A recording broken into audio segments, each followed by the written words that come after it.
for a midweek for the Congregation family. Get built up, learn about Jesus, learn about how to live redeemed, learn about how to learn, live, and give in every area of your life. I couldn't be more excited for tonight. I couldn't be more excited that you're here with me. Guys, it's crazy. It's Wednesday at 7, and I promise you it's going to be fantastic. So I have a really special message tonight that I'm really excited to talk to you guys about and just love on you and support you. And as I'm talking in the chat, let me know what you're thinking. Let me know how this is hitting you.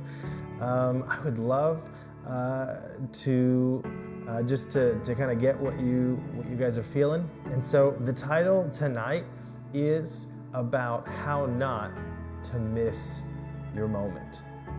How not to miss your moment. I think it's so easy in life to get caught up with stuff. There's so many distractions everywhere. You know, I worked as a writer for a long time, and so one of the things that they tell you if you ever work in marketing or content strategy is that it takes 16 to 20 impressions for a person to notice an ad. And so when a company is trying to put out ads to get consumers and clients potentially to be interested in what they're doing, they will tell you that it takes 16 to 20 impressions. A person has to see an ad 16 to 20 times before they even notice it. That's crazy. And so on average, a person sees over 10,000 images in a week. Talk about distractions. It's like everywhere we go, everywhere we look, there is a new product, there's a new service, there's a new voice, there's a new person. There's just so much coming at us all the time. It's easy to miss our moments. And so that's what I want to talk about. How to say no to the distractions in life and how to say yes to the moments that God is performing in our lives. So there's a story in the New Testament about a man named Peter. You might not know who Peter is. A lot of you do. Peter is a very interesting guy. Peter was a disciple of Jesus, and he was one of Jesus's closest disciples. He was kind of, arguably, maybe the closest one. And so Jesus had a special place in Peter's heart. And we know that because he's always being talked about. He's a bit of a scoundrel, Peter. He's maybe the blue-collar guy of the group, right? And he's always doing crazy stuff. He's always like cutting people's ears off or getting in fights, or, you know, Peter's Peter. And so he's passionate, to say the least. And so he is a follower of Jesus, and he's kind of the number one guy in a way. There's not really a rank order system out of the disciples, but you could see that Peter and Jesus have like a very special relationship. And so Peter is someone who is like gung-ho, like he is all in on this Jesus thing. And so he's been following Jesus for 3 years. And you could tell he's like fully committed to the cause, and he loves following Jesus. He loves his Messiah. He would do anything for his Messiah. That's why it's so shocking that when Jesus goes to the cross and he gets arrested by the Romans, Peter freaks out. He can't handle it. And so he famously denies Jesus 3 times. He not only denies that he's a disciple, he denies that he even knows who Jesus is. So this man, who is the closest disciple to Jesus, who is the most loyal disciple to Jesus, who had followed Jesus for 3 years, who promised Jesus the night before, during the Passover, the Last Supper. We've all seen the painting. Peter is there. He even tells Jesus then that he would never leave him, he would never forsake him, ever. This man denies Jesus 3 times. On the same day, Jesus is on the cross dying alone. And so Peter misses the moment. He completely abandons his Messiah, and he starts tail spinning, like so many of us do. You know, sometimes when we miss the moment in life, we know we missed a moment. Maybe it was a relationship where we were in a relationship and we kind of hit the eject button and it all blew up. And then we look back later and say, yeah, I think I missed that moment. Or maybe it was a job opportunity. Maybe you got an incredible job, but you couldn't handle it, right? Maybe you did something dumb and that blew up. And it's like, yeah, I really missed that opportunity. You know, or maybe it was a friendship. You had this incredible friendship, but then something happened and you got in a fight and it blew up. And you are left saying, man, I really miss that moment. You know, in life, we all miss moments. We all screw up. We all do things we never thought we would do. And we all have human moments. Why? Because we're human beings. And so part of what it means to be a human being is that we go through and deal with broken moments. The key is when we miss a moment, that we don't miss every moment waiting for us on the other side of learning how to get back up. And so the rest of the story is amazing. So Jesus resurrects. He resurrects from the dead. No one thought he was going to do that. Peter didn't think he was going to do that. But lo and behold, Jesus goes to the cross and then he resurrects. Then he gets brought back to life. And so now Jesus is resurrected and everybody is shocked. No one knows what to do. No one knows what it means because no one expected Jesus to resurrect. And when Jesus resurrects, he goes back to his disciples and he reveals himself to them. And he sees Peter. And he knows what Peter has done. And you can feel it in the story. You can feel the shame Peter's got. You could really feel that Peter knew he missed this moment big time. But Jesus is not going to let him miss the next moment. And so Jesus goes to him and he embraces him. And he brings him back in to what he's doing. He forgives him. And it's so interesting because even after this incredible moment of Jesus revealing himself to Peter in front of all the disciples and everyone knowing what Peter just did a chapter before, and then Jesus forgiving him and embracing him in light of the resurrection and all of these things that now Jesus is talking about God is going to do in and through this resurrection, the restoration of all creation now. Everything is going to be restored. Everything is going to be redeemed. Everything is going to be resurrected in the same way that Jesus was resurrected. You would think that after Peter sees the body of Jesus and then hears about what God is going to do in and through Jesus, that he might want to be in on it. But Peter does something so relatable. He hears all this, and then he goes home, back to the town he had grown up in, and he starts fishing again. And so there's an incredible story where Jesus travels back, the resurrected Jesus, travels back to the village that he first met Peter at to make sure that he wasn't going to miss this new moment.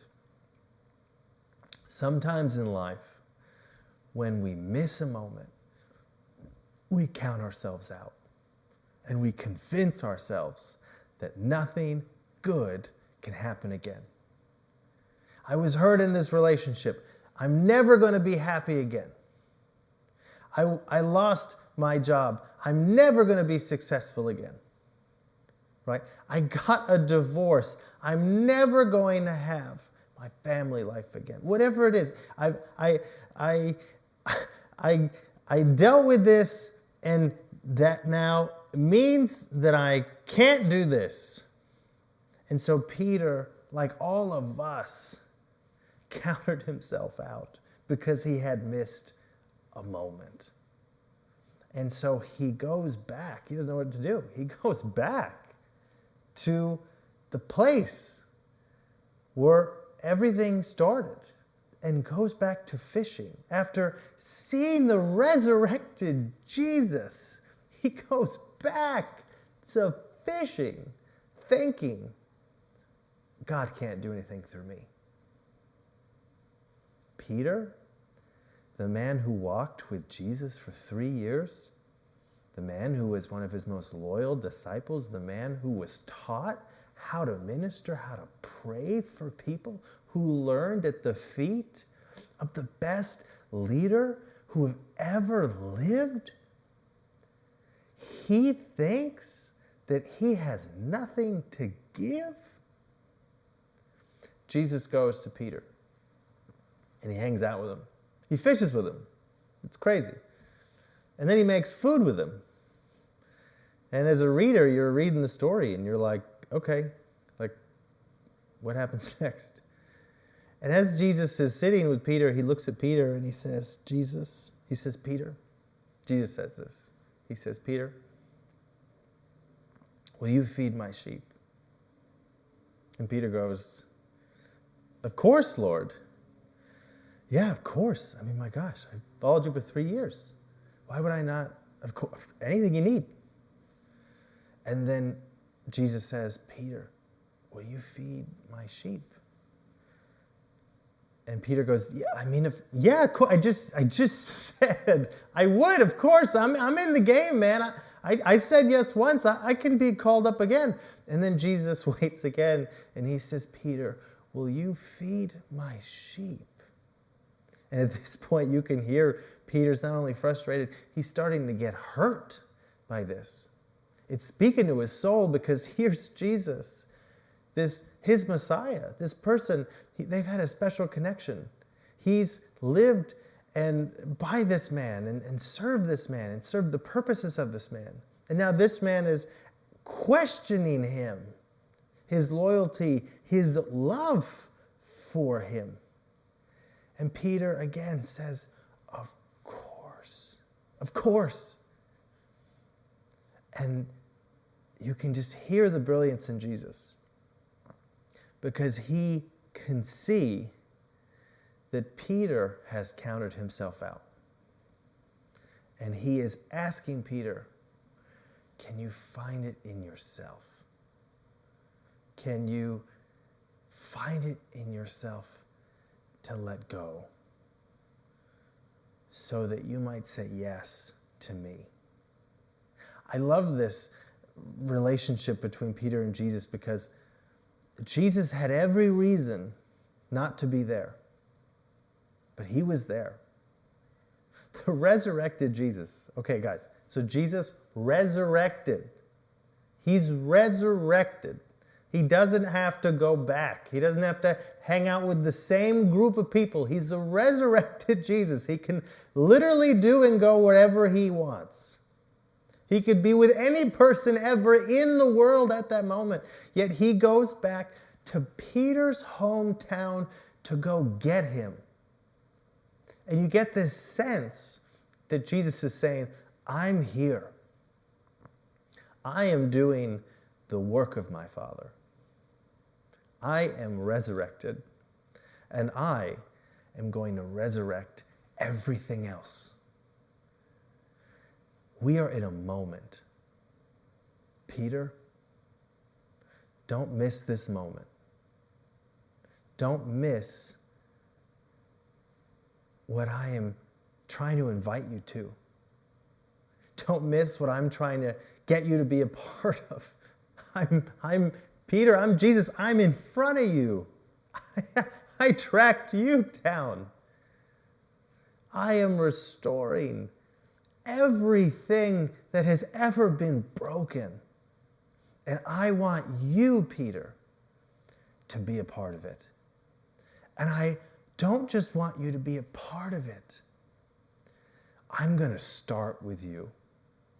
I'm going to put back the broken pieces of your life, and then I'm going to give you my Spirit. The same Spirit that resurrected me from the dead is the same Spirit I'm going to empower you with.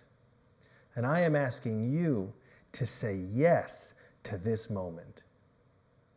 And all of that is in those 3 questions that Jesus is asking Peter. Will you feed my sheep?